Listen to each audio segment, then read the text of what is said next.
Hai, kembali bersama Delano dalam channel Selalu Ada Harapan.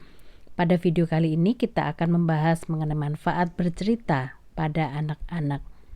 Ada sebagian orang berpendapat bahwa cerita bersama anak itu tidak berguna dan buang waktu saja. Kadang orang tua sudah lelah saat berada di rumah dan mengharapkan anak tenang, menurut, dan tidak banyak permintaan. Namun sebenarnya waktu bersama anak ini seperti investasi.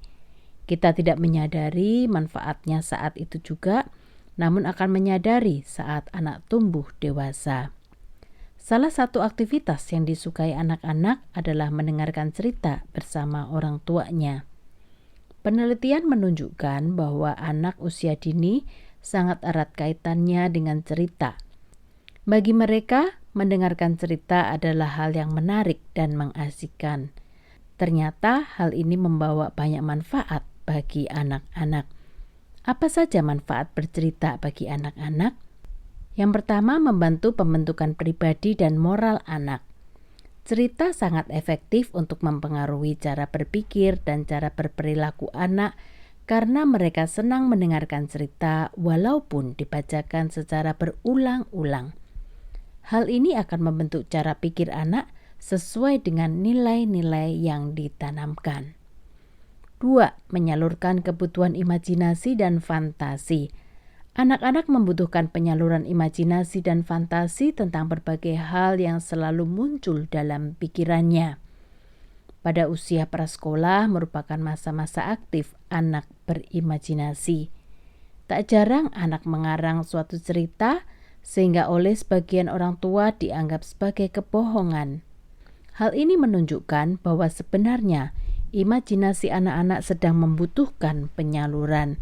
Salah satu tempat yang tepat adalah cerita. 3. Memacu kemampuan kecerdasan linguistik anak. Cerita yang bagus tidak sekedar menghibur tetapi juga mendidik, sekaligus merangsang perkembangan komponen kecerdasan linguistik yang paling penting, yakni kemampuan menggunakan bahasa untuk mencapai sasaran praktis. Selama menyimak cerita, anak belajar bagaimana bunyi-bunyi yang bermakna diajarkan dengan benar, bagaimana kata-kata disusun secara logis dan mudah dipahami. Cerita mendorong anak bukan saja senang menyimak cerita, tetapi juga senang bercerita atau berbicara. Anak belajar tentang tata cara berdialog dan bernarasi dan terangsang untuk menirukannya. 4. Merangsang minat baca anak. Bercerita dengan media buku menjadi stimulasi yang efektif bagi anak TK karena pada waktu itu minat baca pada anak mulai tumbuh. Minat itulah yang harus diberi lahan yang tepat, antara lain melakukan kegiatan bercerita. 5. Mengembangkan emosi anak. Bercerita merupakan proses mengenalkan bentuk-bentuk emosi dan ekspresi kepada anak. Hal ini akan memperkaya pengalaman emosinya dan akan berpengaruh pada pembentukan kecerdasan emosinya, termasuk keterampilan dasar dalam bersosialisasi. 6. Mempererat hubungan orang tua dan anak. Saat bercerita dengan anak adalah waktu terbaik untuk mendekatkan diri kepada anak, terlebih bagi orang tua yang bekerja di luar rumah. Pengalaman mendengarkan cerita dari orang tua akan menjadi kenangan tersendiri bagi anak yang tersimpan hingga ia dewasa nanti. Lalu bagaimana caranya agar bisa bercerita dengan menarik? Yang pertama, biarkan anak memilih buku sendiri. Pada usia 1-2 tahun, orang tua memperkenalkan buku-buku dengan nilai pengajaran moral yang baik. Pada saat anak usia 3 tahun, ia mulai berinisiatif sehingga biarkan anak memilih buku kesukaannya.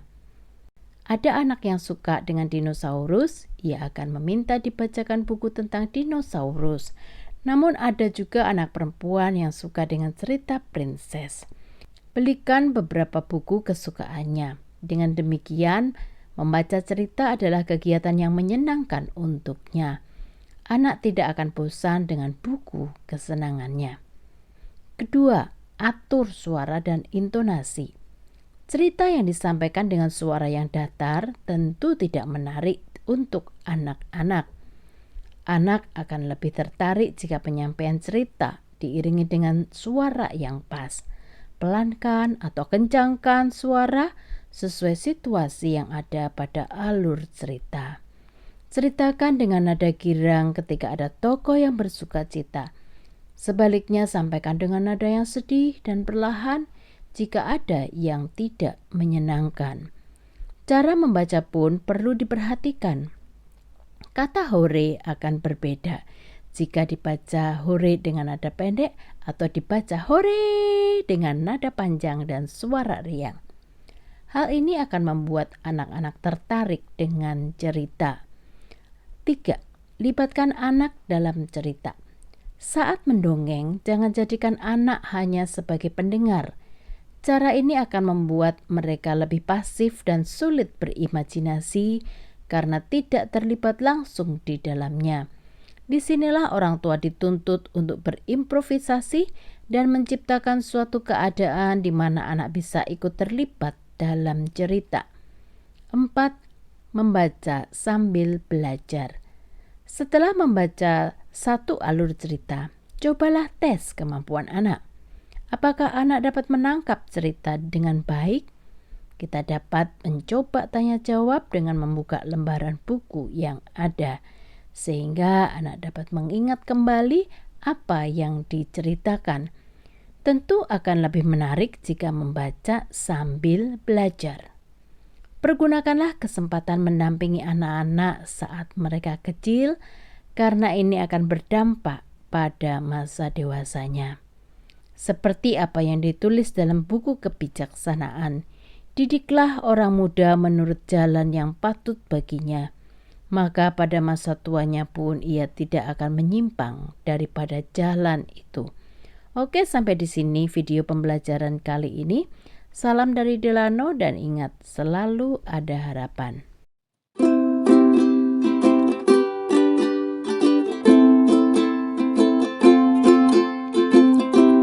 There's a hope in every single thing you do.